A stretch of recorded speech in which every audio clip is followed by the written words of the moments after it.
And welcome to Indian Time. Today we're dedicating this edition of Indian Time to John Peter Paul. It's in Pinot, our war dance chief and elder who passed away on Thursday, January 25th, 2001 at the age of 92.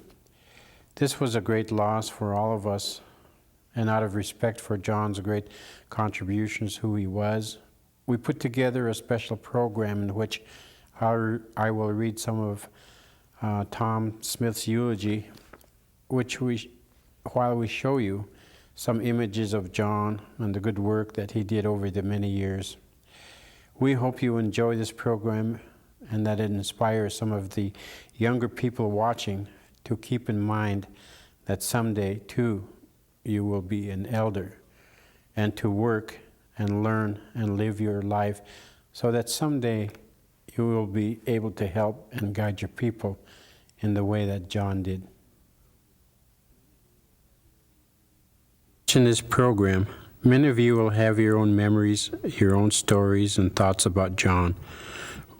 With each one of us, he formed a special and unique relationship, a relationship that somehow recognized what was unique in each one of us. This was one of John's great gifts.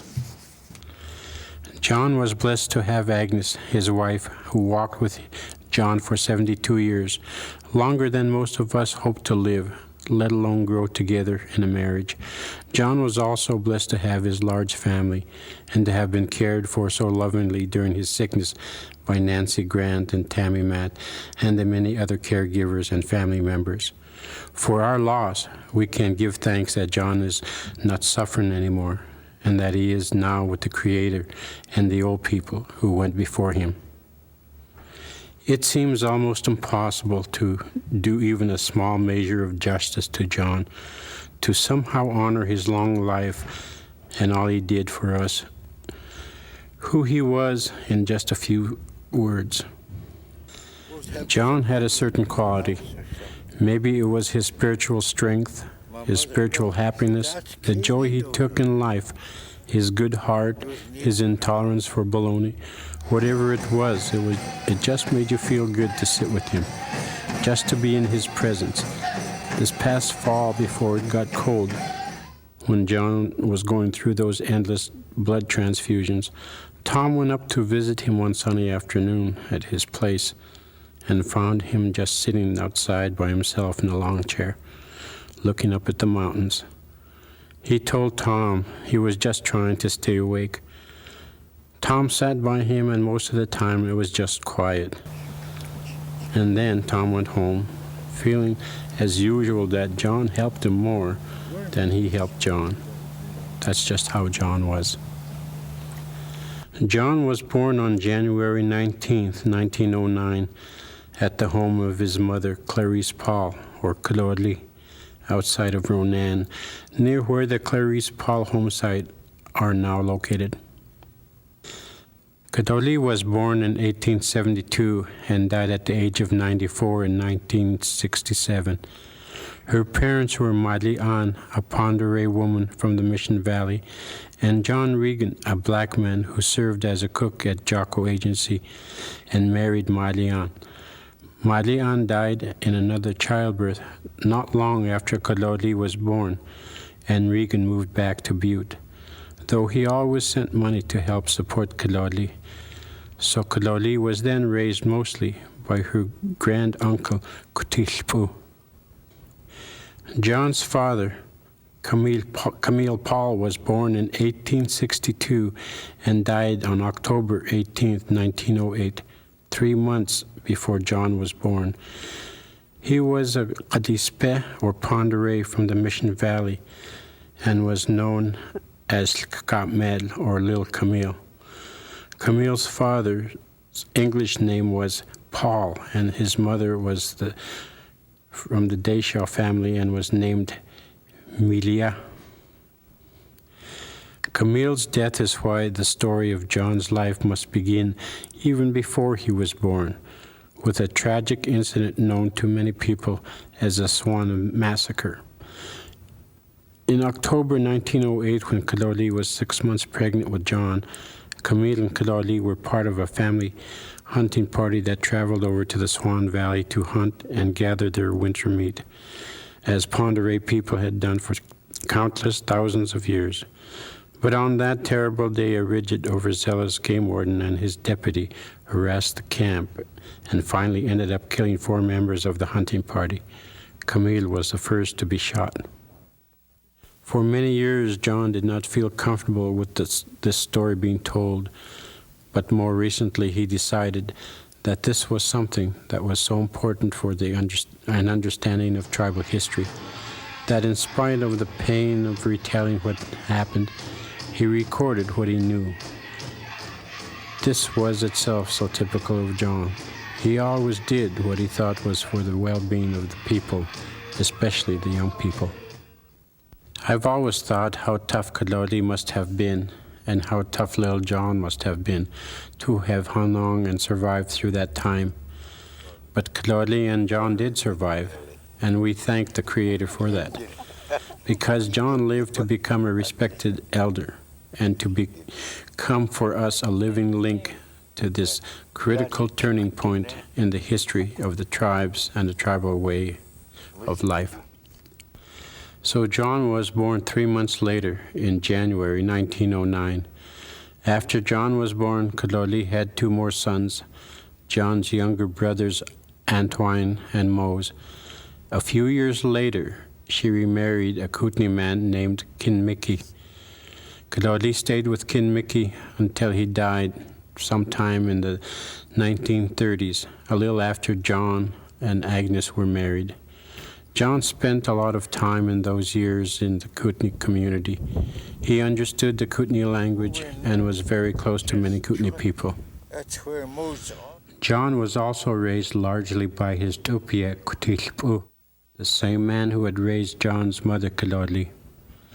John told many stories about Kutilpu, mentioned many of the things he had taught him. Kutilpu was a warrior and a medicine man, and taught John how to be in this world, how to conduct himself honorably, and about the spiritual ways of the Kalispe. He also made John jump into the cold creek every morning, even in the middle of winter. Kutilpu taught John what it means to be a warrior, and John often recalled how he told him, "If you are killed with a shot in your chest, I will be proud. But if you are shot in the back, I will feel bad. Face your enemies."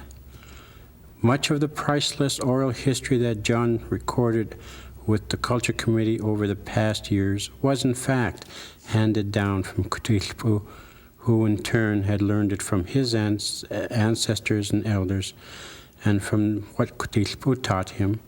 John brought to us the values and heart of the Kalispe warriors of a different time. As a child, John was sent to the Jesuit Fathers boarding school in St. Ignatius. But his great aunt, Sapshinma, the wife of Yellow Mountain, and another survivor of the Swan Massacre, didn't like the way John was being treated by the Fathers, so she took him out and had him stay with her in a little cabin not far from the church. Thereafter, he attended the school as what they called a day scholar. John was a very fine athlete in his youth, and like his mother was known as the fastest runner among his peers. These legs stayed with him until late in his life. So John went to the Father's school for several years, and then went back to live with his mother Kaloli near Ronan, where he then went to school, completing 1 year of high school. In those years, as his eldest daughter Adele tells us, John was growing up among the traditional people, and every Sunday he went to sweat with the old men, including Chief Michel's brother, a blind man named Tsenpano, which means holds on tight to the enemy. After Tsenpano died, John took his name at a jump dance, so some have known him since then as Tsenpano, but other folks have simply called him Champierre, the Salish pronunciation for John Peter Paul. After he got out of school, John worked at various odd jobs. In 1928, he met Anya at the Arlie celebration. They were married the next spring in 1929. During their long life together, John and Agnes had 12 children, of whom 7 survived into adulthood. Adele, born in 1931, followed by Josephine, Mary Catherine, J.R. or John, Carol, Philip, and then the baby of the family, Nancy. John worked hard all his life, and in the process was involved in almost every major development of the 20th century Flathead Reservation. During the construction of the Flathead Irrigation Project, he made good money by the standards of the time by running his team of horses and helping dig ditches. Then in the early 30s, he went to work for the CCC, Civilian Conservation Corps, on the reservation. John worked on the Kerr Dam during the height of construction from about 1936 to 1938. At one point, John recalled that Montana Power contract was supposed to be cut off if 10 people died during the construction. Then in the separate accidents in 1937, 9 people were killed, most of them tribal members, including the son of the Kootenai chief. Right after that, John said, they started to get pretty careful. In just a few plain words, he powerfully conveyed Montana Power's carelessness with the lives of the workers. During World War II, John worked in Great Falls for a year at Malmstrom Air Force Base. He came back in 1943, and he and Agnes and Claude and the children then lived in a number of homes in and around Ronan. John worked for many years in the 40s and 50s at the Stanley Scarcity store and garage as a mechanic. In the 1930s, after Kinamiki died, Godoli remarried Snatse, or Philip Pierre. He was John's second stepdad, a medicine man who lived up by where John's house is today, where he took care of his aunt Hesman, or Mary Haihaita. She died in the early 40s, and Philip passed away in 1949, and then the land was passed to Godoli, and from her to John. John worked on many other things during these years. He helped on the construction of Highway 93 years ago, driving a water truck, and he helped build Allentown. John and Agnes also worked for many years together, cutting posts and poles. In fact, they kept it up until John was about 83. Philip, his son, had to finally hide John's chainsaw so he wouldn't end up hurting himself. That's how John was, though, tough and independent.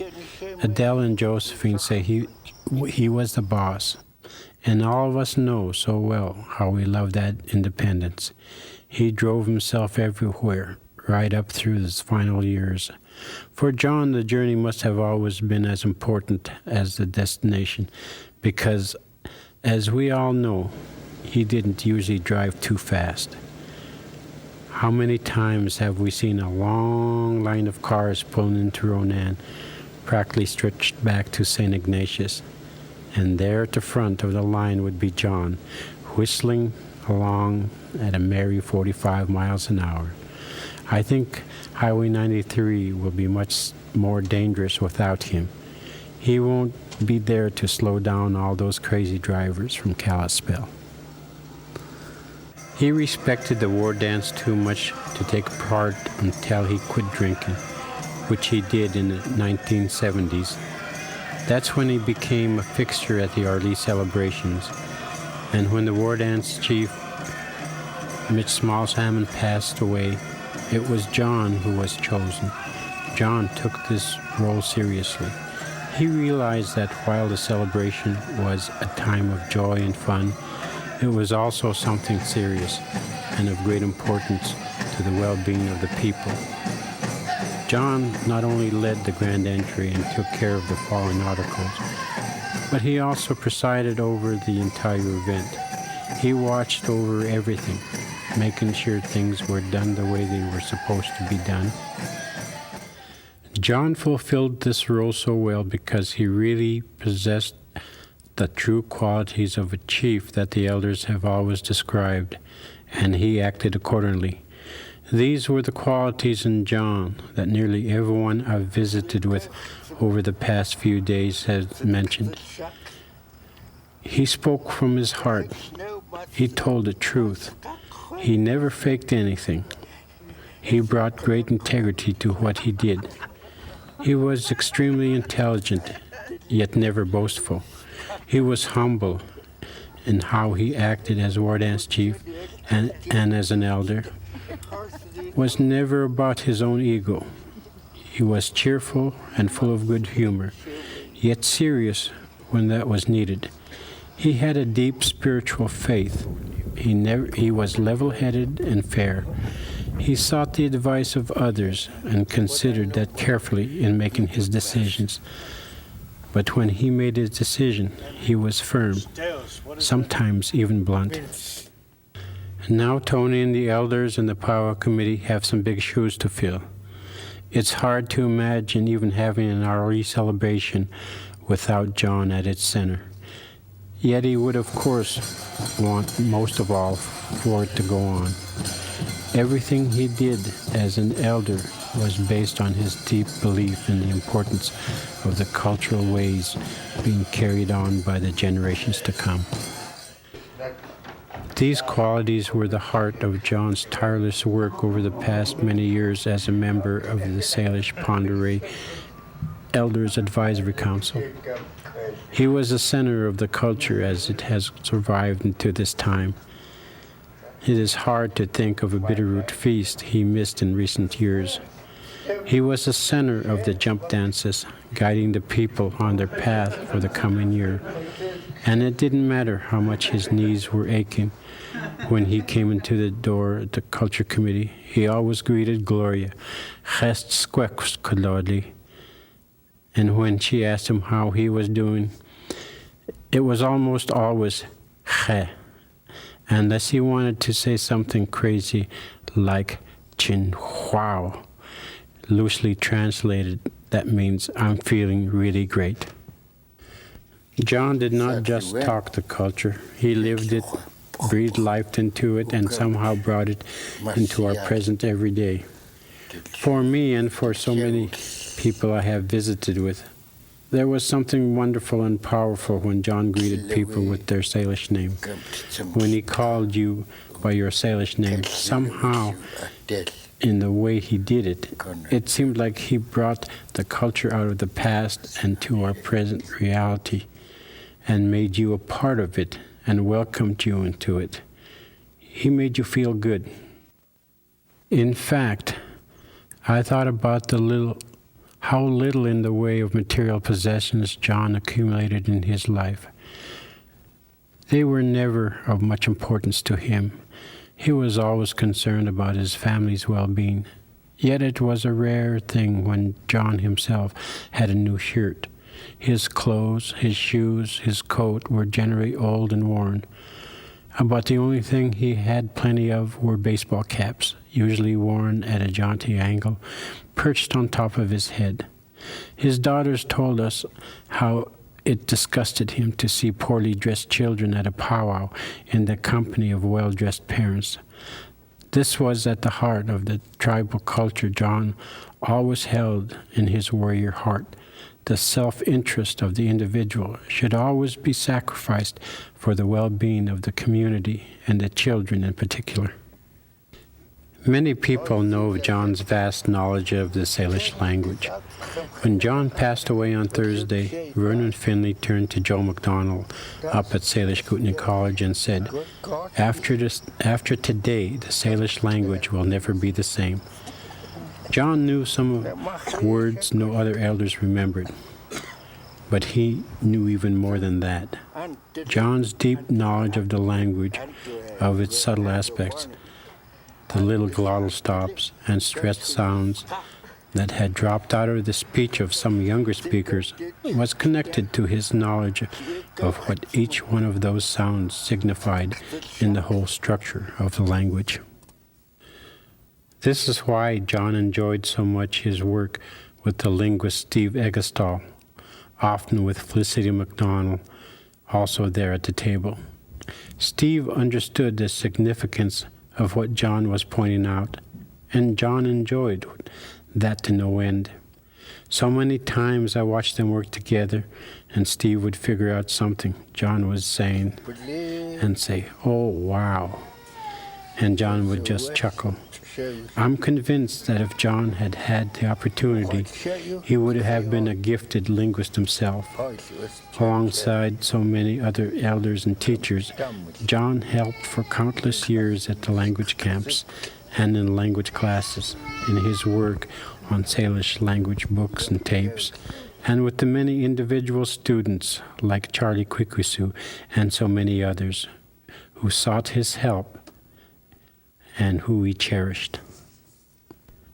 John was also an irreplaceable contributor to the Culture Committee's ongoing history project, and in particular our work in recording of traditional Salish and Ponderay names of places across the Aboriginal territory and the traditional use and history of those places.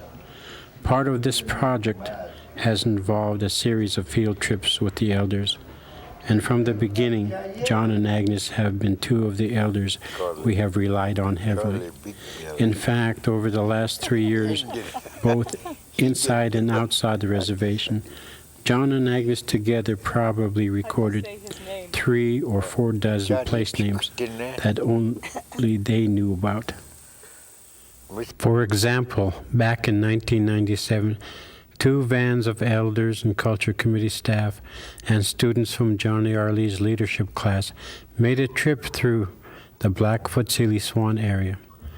This trip was a beautiful example of how John and Agnes together have given so much for so many years.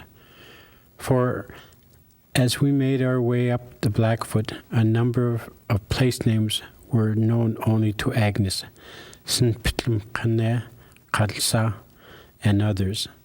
At those places where they dug camas, she described how they could hear the wolves howling on the hills at night.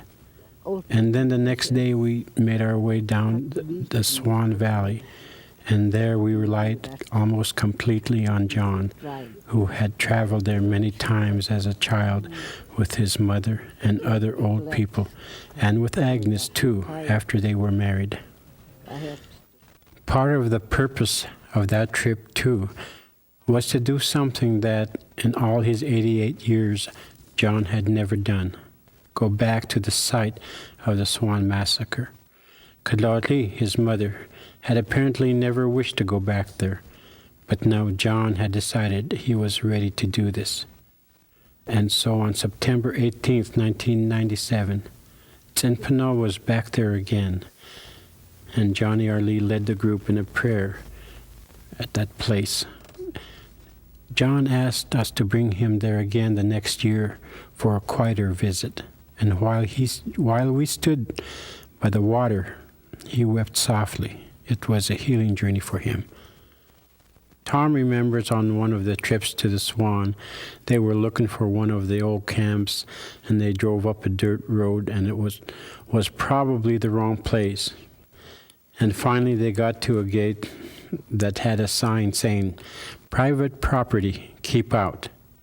Well, the only place to turn around was just inside the gate there, so they went through it and turned the Suburban around and headed back out. They looked up, and the sign on that side of the gate said, "Please come again." John just thought that was the funniest thing he'd ever seen. "Yeah," he said, "come again so we can kick you out." They kept talking about that and laughing the whole way home. For all his knowledge of the past and the traditional way of life, John didn't have a nostalgic bone in his body. He was interested in how the cultural ways were going to be a part of the future and give guidance to the tribe's future path. He was always very interested in the complicated policy concerns facing the tribes, and he always brought to each issue a sophisticated and careful evaluation and level-headed advice. Some people could not hear past his Salish accented English to realize the intelligence he brought to these things. But whether the matter was enrollment or Highway 93 or Yellowstone Pipeline or the many other issues brought before the Elders' Council for their consideration, John gave serious thought to these matters and based his guidance on the teachings of his elders and a strong measure of common sense.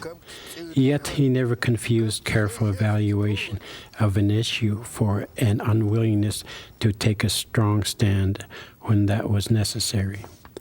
He frequently advised the tribes to not negotiate over their water rights, for example. For him, this was a clear-cut and essential issue worth taking a stand. Through all of these things, John based his conduct upon a deeply spiritual understanding of things, including a deep commitment to taking care of the land and the plants and the animals. I loved hearing him talk about animals, his many stories of grizzly bears and other things. Somehow, in the way he told those stories, in the way he chuckled at their ways, you knew these were not just animals to him, but fellow creatures he knew well as we might our own brothers and sisters. He was a man who spent a great deal of time just thinking, and he grappled with spiritual questions often about the ways of the church, which was very important to him, and also his native spirituality, and he was a strong believer in both. He did his best to follow the teachings and to live a good life. He often said, "There is only one person that can judge the people, and that's God, the Creator." John was a great warrior in our presence and a model for us in so many ways. It was an honor to have known him and to have loved him and to have been his friend. We will miss him more than we can ever say. Lemlemchen panotlo chodesia at luke huitzlt.